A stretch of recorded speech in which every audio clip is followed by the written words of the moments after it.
Osona ish podkastidamiz. Sanjar aka Muhiddinov Hilton Samarkand Regency mehmonxonasida bosh oshpaz. Londonda boshlanganmiz. 21 yoshda. Podacha har doim bir xil bo'lishi kerak. Deylik, standart обязательно bo'lishi kerak. Tushunsagina ochsin. Oshpazlikda pishirish qiyinroqmi yoki tizimni boshqarishmi? Restoran shunaqa nozik chaqaloqqa o'xshaydi-da. Assalomu alaykum. Bizlar Osona ish podkastidamiz. Osona ish podkastining asosiy maqsadi do'stlar, bizlar harakat qildik. Mana shu syomka jarayonida har xil o'zining sohasini ustalarini chaqirishga va o'sha professionallar sizlarga hayotiy tajriba davomida orttirilgan o'sha tajribalari davomida maslahatlar berishiga.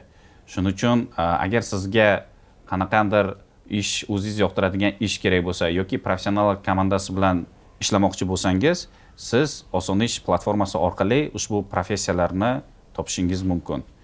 Bugungi birinchi bizni mehmonimiz bu Sanjar aka Muhiddinov. U kishi Hilton Samarkand Regency mehmonxonasida bosh oshpaz, ya'ni chef power lavozimida ishlaydilar. Assalomu alaykum Sanjar aka. Va alaykum assalom Jahongir, yaxshimisiz? Rahmat. Sanjar aka bilan bizlar bir-birimizni где-то 3 yildan beri bilamiz, adashmasam.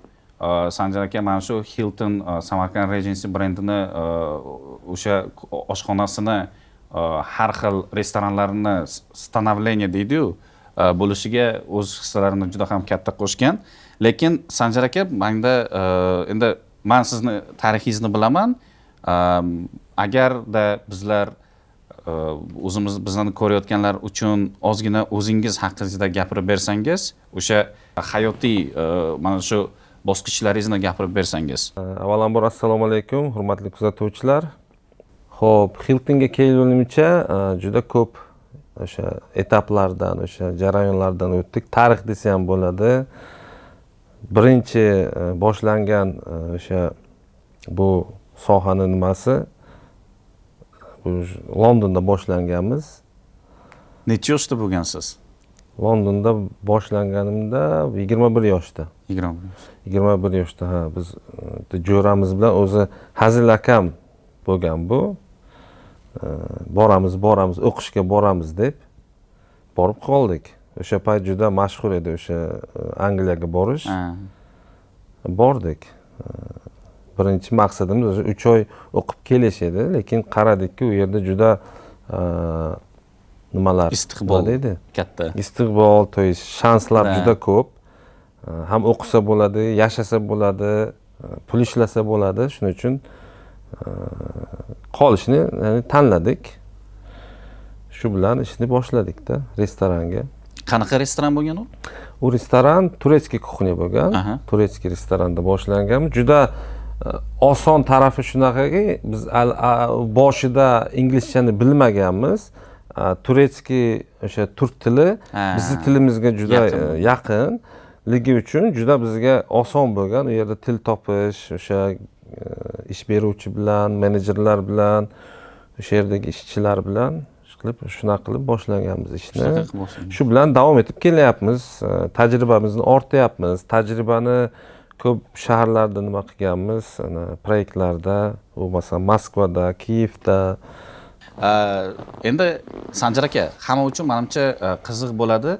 Endi 21 yoshli bola bu endi nechinchi yillar bo'lyapti? Bu 2003. 2003da boshlanganmiz. 21 yoshli bola Londonga chiqib ketyapti. O'sha yerda turk oshxonasiga ishga kirib, o'zini Samarqand uchun o'sha payt bu juda katta bir karyerni rost hisoblanadi, to'g'rimi? O'sha birinchi pul olgan taomingiz qanaqa edi? Ya'ni sizga haq to'langan taom. Haq to'langan taom uncha juda takoy высокий kuxnya deymiz biz o'zimiz tilimizda, ya'ni o'zbekchada sal qiynalaman buni aytishga. Высокий kuxnya уже hamma biladi. Segmenti takoy premium class. Unaqa emasdi, oddiy ovqat, faqat shirin ovqat edi. Shu vaqt уже tushunib yetdimki, что kuxnyada, то есть unaqa sani nima deydi, o'sha krasivy podachang, masalan, chiroyli ovqating yoki ana deylik mashhur ovqatni qilish odamlar uchun qiziq emas ekan. Главное o'sha muhimi uni nima deydi, o'sha mazali qilib berish. O'sha ovqatni yeb odam nima deydi, bahra oldimi, demak u nima deydi, не только, ya'ni nafaqat u pulni to'laydi ovqatni, yana ustiga choy pulni ham qo'shib beradi. O'shanda juda ya'ni qiziq bo'lganman-da. Tushunarli. Хорошо. Bo'lmasa ikkinchi savolimiz shu, Sanjar aka, qachon endi biz bilamizki, har bitta oshpaz bu ijodkor inson hisoblanadi. O'zi aslida oshxonada ishlash bu romantikami yoki yo'qmi? Yo'q, вообще romantika emas. Romantikadan juda uzoq u. Kuxnyada tartib, intizom va sistema deydi. Ya'ni nima deydi uni o'zbekchada? Tizim bo'lmadimi, u kuxnya emasda. U yerda hech qanaqa romantika, unaqa narsa yo'q. То есть u yerda faqat shu tartib bilan, intizom bilan ishlash kerak va eng muhimi bu romantika emas u. Kuxnya bu ответственность, то есть mas'uliyatni his qiladigan joy. Mas'uliyatni his qilmaydigan yoki oshpaz bormi kuxnyangizda, u kuxnya уже kuxnya emas desak ham bo'ladi. Demak, podacha har doim bir xil bo'lishi kerak. Deylik, siz bugun his qilyapsiz, steykni bunaqa berasiz, podachada ertaga boshqacha berasiz, bunaqa yo'l ketmaydi, to'g'rimi? Yo'q, bu yerda standart обязательно bo'lishi kerak.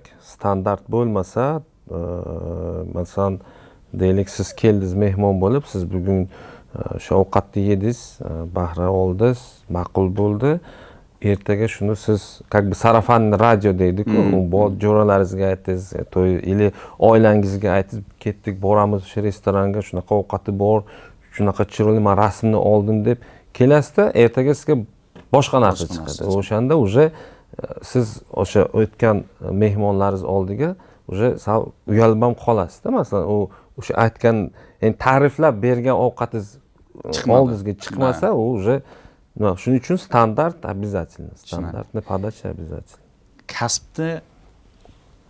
Kasb davomida, mana shuncha yillar davomida biron marta fikringizga kelganmi kasbni tashlash holati?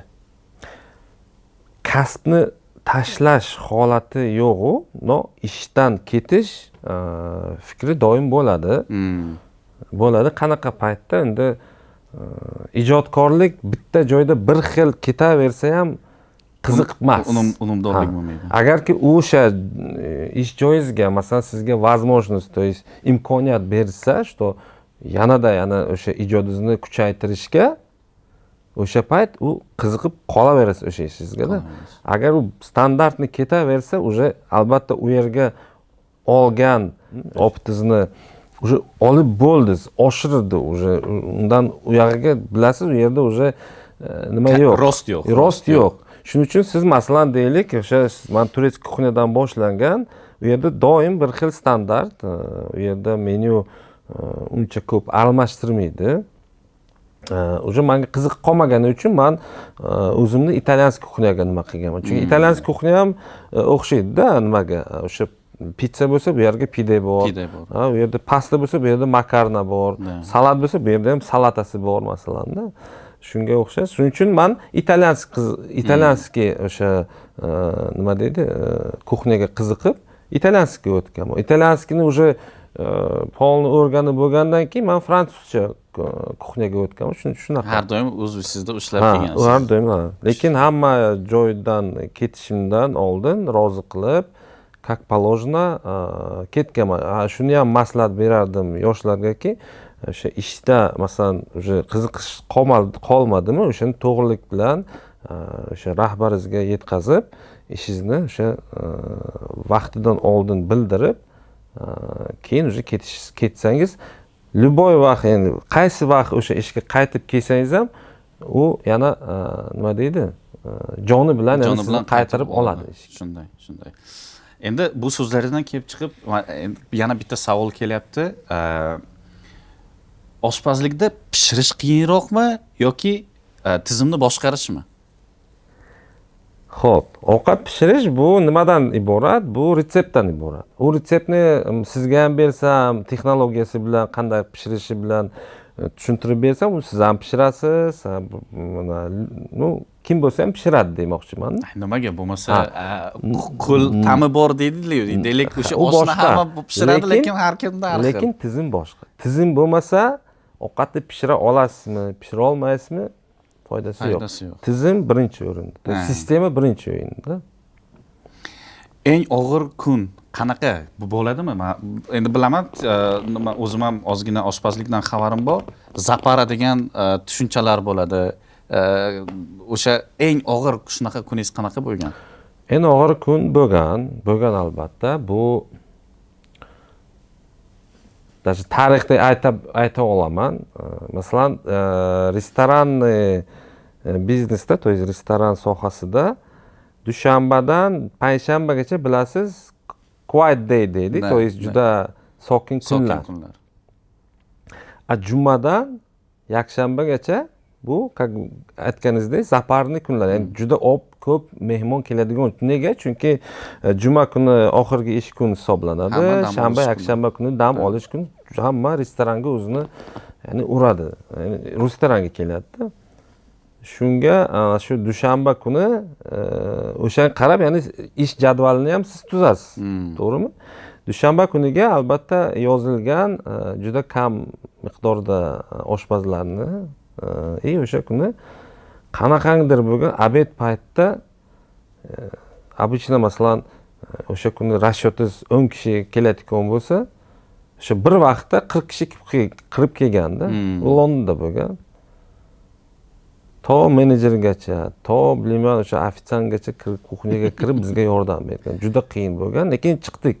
U nimadan chiqdik? Xudoga shukr, o'sha kunni naborot yaxshi odzivlar bilan biz chiqdik. Hamma o'sha gruppani boshlig'i bizni nima qilib, tushunib, bo'ldi, nyuanslar bo'ldi, lekin juda zakazlar hammasini berdik. To'g'ri uchun eng muhimi shuku. Muhimi shuki, ya'ni nixvatka personal, to есть o'sha oshpazingiz, to есть ishchilaringiz kam bo'lsa, juda masalan bironta texnik sababdan bironta o'sha nima deydi, o'sha jihozingiz ishlamay qolsa, ana shu payt juda og'ir bo'ladi. Tushunarli.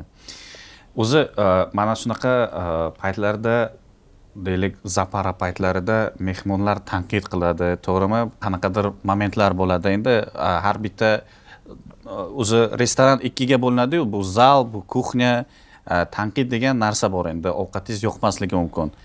Sizni munosabatingiz qanday tanqidlarga? Tanqid bu juda yaxshi narsa bu, avvalambor. Ya'ni tanqid agar po faktu bo'lsa, o'sha men juda yaxshi qabul qilaman va o'shani tuzatishga harakat qilaman. Albatta, masalan, uzr so'rash kerak bo'lsa, albatta uzr so'rab, o'sha nimamizni, mehmonimizni ko'nglini ko'tarib, komplimentarni masalan desert beriladi yo boshqa narsa qilib, yo skidka qilib, o'shani chiroyli qilib kuzatamiz. Bugungi kunda ham bo'lib turadimi? Endi bugungi kunda siz katta shef bo'ladi, albatta bo'ladi. Baribir insonlar bilan gaplashib, ularga tushuntirish bo'ladi, bo'lib turadi. Tim bolli mehmonxonada o'zi bilasiz, masalan nima yo'q, nima deydi? Qancha odam keladi? Da, prognozimiz bor, primerni masalan o'sha zagruzkamiz bor, lekin undan tashqari shunaqa noxosga, ya'ni неожиданно yana bir katta gruppa kelib kirishi mumkin-da. Shunda bo'ladi masalan. O'sha payt restoranlar zapara bo'ladi, o'sha payt zagruzka katta bo'ladi restoranga ham shunaqa. Chunki hamma och. Keladi yo o'sha registratsiyagacha kirib ovqatlanishi kerak, yo registratsiyani bo'lib xonasiga kiyimlarini qo'yib sразу restoranga kelish borda. Shunday. Sanjar aka, endi mana qarangda, restoranda 3 xil tip bo'ladi-da, ya'ni bu kuxnya, bu zal, ya'ni administrator va o'sha restoranga pul tikkan investor. Mana shunda sizni karyerangiz davomida qanaqa holatlar bo'lganki, egalari bilan deylik tortishib qolgansiz, deylik o'sha gaplaringiz bir-birlaringizga to'g'ri kelmagan yoki kelishmovchiliklar qanaqa bo'lgan? Nima mana shu borasida fikringiz? Bu zo'r savol bo'ldi. Savol o'rnida bo'ldi. Ya'ni любой biznesda ham o'sha raqam gapiradi-da. Restoran sohasida ham albatta raqamlar bor, sifralar bor-da. Shuning uchun bu masalan o'sha investor deyapmiz-ku, o'sha pul tikuvchi inson bilan masalan bo'lmagan emas. Pul tikib, masalan yilning oxirida bir natijani kutyapti. Natija deganimiz bu o'sha pribel. Ya'ni nima deydi? Foyda. Restoran shunaqa nozik narsaki, ya'ni nozik bizneski, u xuddiki chaqaloqqa o'xshaydi-da. Uni to parvarish qilib, to o'shani katta qilmagunizcha u sizga hech narsa bermaydi. Yo masalan deylik o'sha daraxtni ekib shu yaxshilab parvarish qilsangiz mevasini keyin beradi, lekin uni sabr bilan kutish kerak-da. Restoranda o'zi kamida bir 3 yil beriladi. Bu to o'sha meva berguncha deylik-da. O'shanga o'sha paytda masalan bo'lganimizga masalan kelishmovchilik, chunki tushuntiryapsiz, bir yilda bu hech qanaqa hali siz kutgan masalan nima bo'lmaydi, natija sal sabr qilish kerak deganda, yo'q, ular endi sabrsizlik qilgan paytda o'sha kelishmovchilik bo'lgan. Shuning uchun maslahatim shuki, masalan o'sha biznesmenlar akalarga, ukalarga, o'sha ko'p odam hozirgi paytda trend bo'lganmi, bilmayman, shu hamma restoran ochaveryapti. Qarang o'zi, biz Toshkentni qarasizmi, yo Libojani qarang, даже Samarqand. Lekin o'sha ishni ochayotgan odamlar tushunsagina ochsin. Ya'ni produktda nima, o'sha restoran nima, kuxnya nima, elementarni masalan o'sha bitta ovqat, o'sha konsepsiya nima, albatta. Yana ochadilar konsepsiyasiz. Ochaman bir gap bo'ladi. Unaqa bo'lmaydi.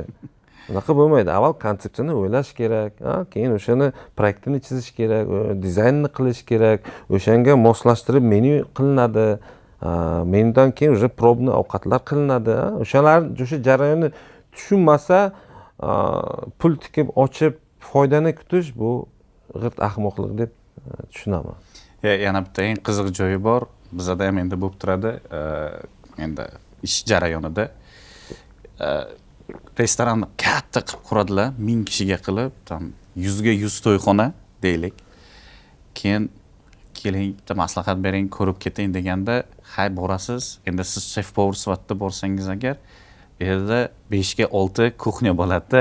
Ko'p bo'lgan, bu joy juda ko'p bo'lgan. Shuning uchun maslahatim shuki, toki sizlar o'sha restoran qurayotganda o'sha asosiy joyga nima bermasangiz, urg'u bermasangiz, bir yaxshi natijani kutish juda qiyin.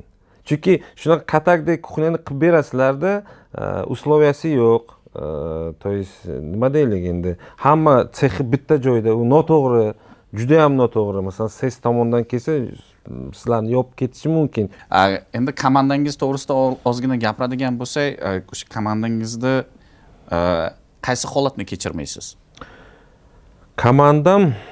Komandaga ko'p komanda bo'lgan, ya'ni bu уже hayotim davomida. Komandada mas'uliyatsizlikni men juda yomon ko'raman.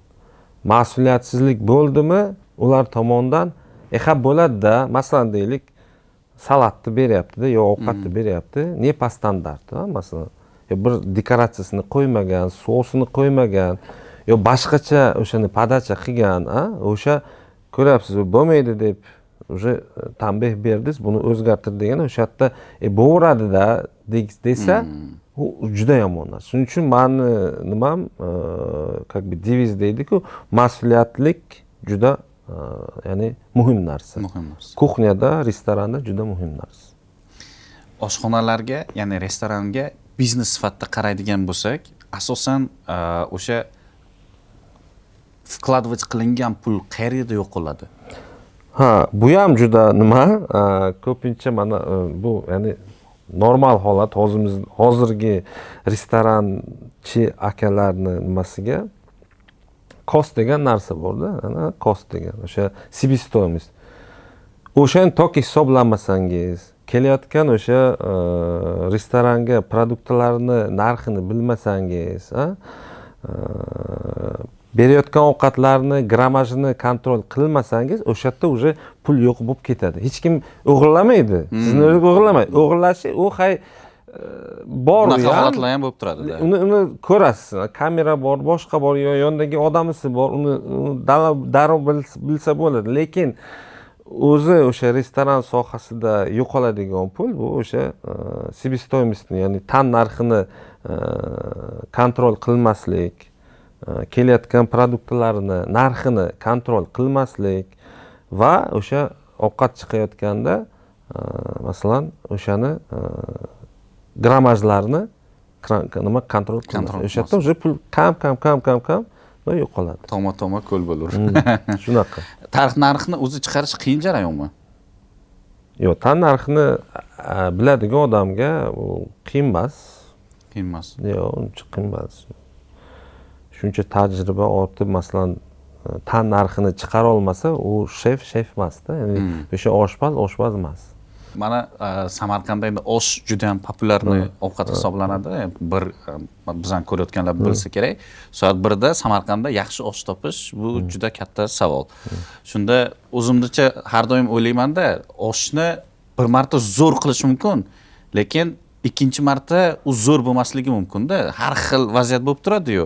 Lekin agar osh zo'r bo'lmasdan har doim stabil, o'sha o'rta holatda bo'lsa, lekin o'sha oshni har doim bir xil chiqarish bu menimcha qiyinroq hisoblanadi-da.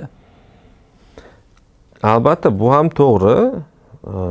No imенно osh masalasiga to'xtalsak, u yerda bitta ovqat, bir xil ovqat bir kishi qiladi. Shunday. Shuning uchun uni masalan ta'mini buzish juda qiyin desak ham bo'ladi. U kamdan kam bo'lishi mumkin. U nimadan masalan bo'lishi mumkin? Deylim, 11 da osh tayyor bo'lishi kerak. Uni zagotovkasini masalan o'sha tayyorlash jarayonini kamida masalan deylik, o'sha 8 da boshlashi kerak oshpaz. Lekin o'sha kuni kech qolib keldi. Soat 9:30 ga keldi. Kam vaqti bor, lekin o'sha odamlar kelish vaqti ham o'sha payt u tezlashtirishni boshlaydi.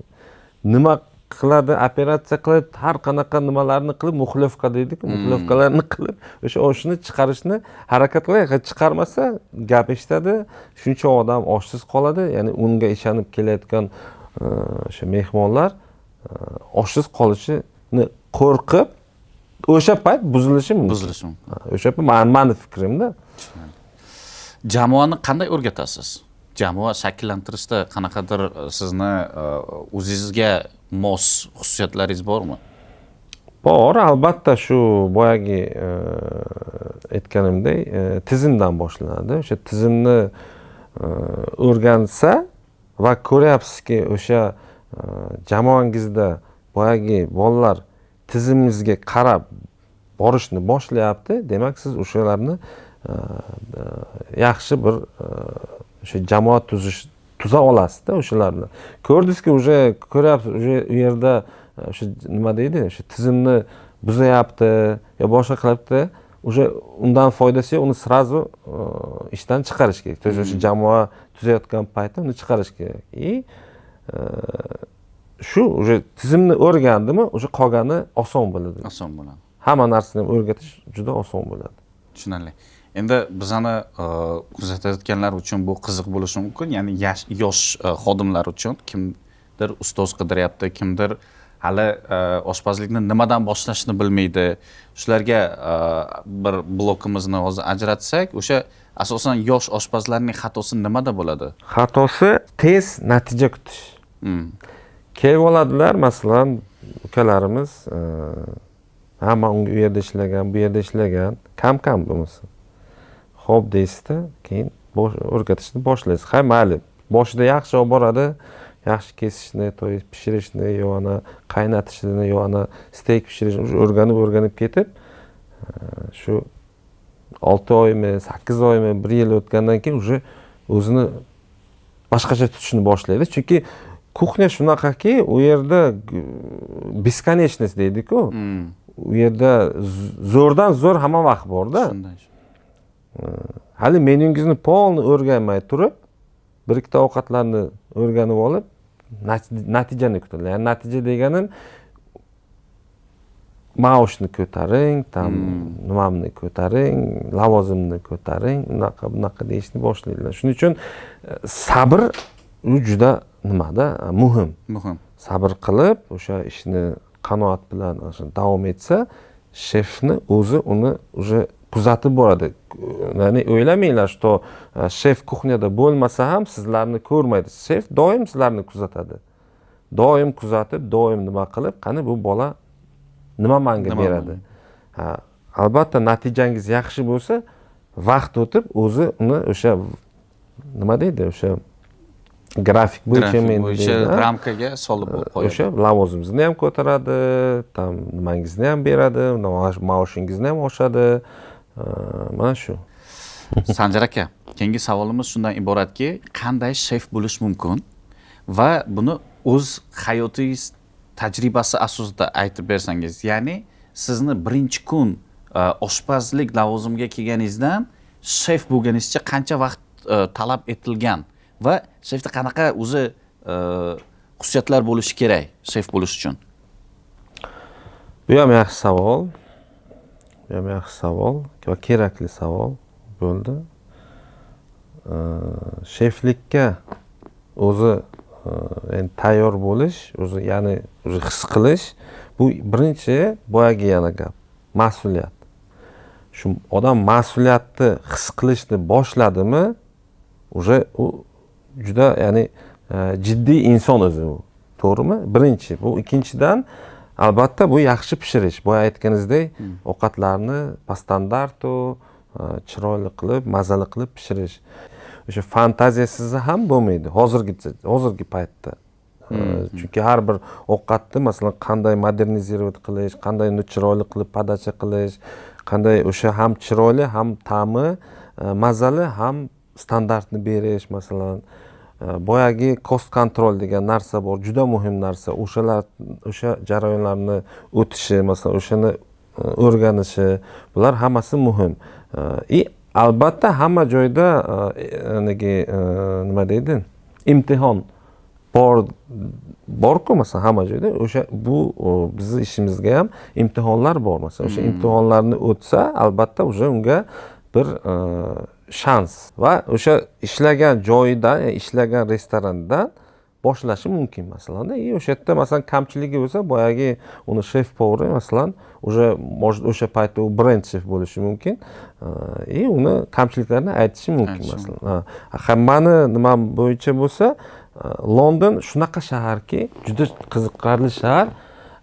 Asosan mana shu oshpazlarga juda katta nima deydi, shanslar beradigan shahar. U yerda o'sish nerealniy, to есть juda ham tezda. Chunki tanlovingiz juda ko'p, restoranlar o'ta ko'p. Masalan, restorangizda ishlab turib, deylik o'sha turetskiga, ispanskiga borasiz, italyanskiga borasiz, fransuzskiga borasiz, ta'mlarni o'rganasiz, podachalarni o'rganasiz va kelib o'z ustingizga masalan ishlashingiz mumkin u yerda.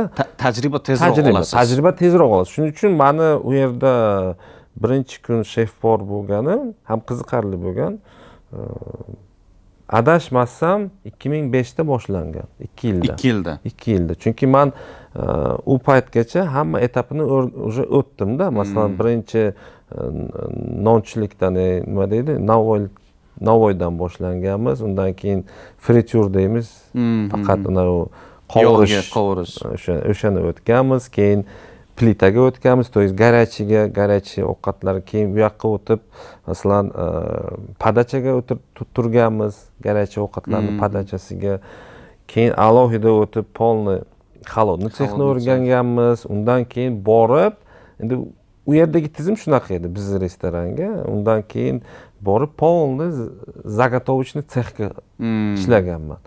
Polni o'sha masalan menyudagi ovqatlarimizni o'sha qanday nima pol fabrikatlari bor, o'shani hammasini men A-doya, to есть noldan o'rgangandan keyin o'sha yerdagi bizni nimamiz ish beruvchimiz, ya'ni o'zi ham bu chef повар Ha. bo'lgan vaqtida. То есть оценил deydi-ku, nima deydi? O'sha Baholadi. ishimni Da. baholab, menga shu lavozimni bergan. Restoranimiz ko'p edi o'sha payt, bir adashmasam bir 6 yoki 7 ta bor edi. O'sha paytga hozir juda Sech ko'paygan. restoranov edimi? Setda. O'sha birinchi ishlagan restoranimga mani shu katta restorandan shef qilib yuboruvdi. Tushunarli. Shunaqa. Sanjar aka, endi boshqa bosqichimizga o'tamiz. Bu yerda biz ozgina blitz savollar beramiz. Da. Azob И berasiz, va azob. yakuniy qismimizga shu bilan keyin o'tamiz. Bo'lmasa boshlaymiz. Mukammallikmi yoki tezlik? Nuqsonsiz tezlik. Mishlenmi yoki foyda? Albatta foyda. Sevimli oddiy taomingiz? Manti. Mand. Kimga rahmat aytasiz? Rahmatli oyijonimga. Rahmat. Rahmatli onamga deganim sababi juda katta. Chunki juda yaxshi u kishi o'zi oshpazam bo'lgan. Juda mazali taomlarni pishirgan. Men kichkinaligimdan yonlarida bo'lganman. Bitta o'g'il bo'lganim uchunmi, katta o'g'il bo'lganim uchun doim yonlarida edim. Ovqatlarni pishirib, u kishidan o'rganib, yo bilinchi qilsalar, men uni chappa qilib, yo bir narsa qilsalar, men aralashtirib, nima qilib, men o'sha esimda-da, men kichkinaligimdan men o'shani o'rganib kelgan. O'sha restoranga birinchi qadam bosgan kunimdan boshlab men doim oyamga telefon qilardim. Oyijon, mana buni qanday qilardingiz? Buni mana bugun bizni ish beruvchimiz o'zbek oshini xohladi. Men shuni pishirib bermoqchiman. Retseptini ayting. Doim telefonda men Londondan turib, u kishiga telefon qilib, u kishi menga o'rgatib turardilar. Shuning uchun men o'sha oxirgi javobni men o'sha rahmatli onamga rahmat deymanki, chunki ko'p narsani ham o'rgatgan. Shunaqa. Sanjar aka, sizni intervyungiz uchun katta rahmat. Do'stlar, bizani kuzatishda davom etinglar. Oson ish. Endi harakat qilamiz har doim sizlarga foydali kontentlar qilishga va kelajakdagi kadr sifatida sizlarga professional maslahatlar beradigan o'sha o'z kasbining ustalarini olib kelib intervyu qilishga. Rahmat.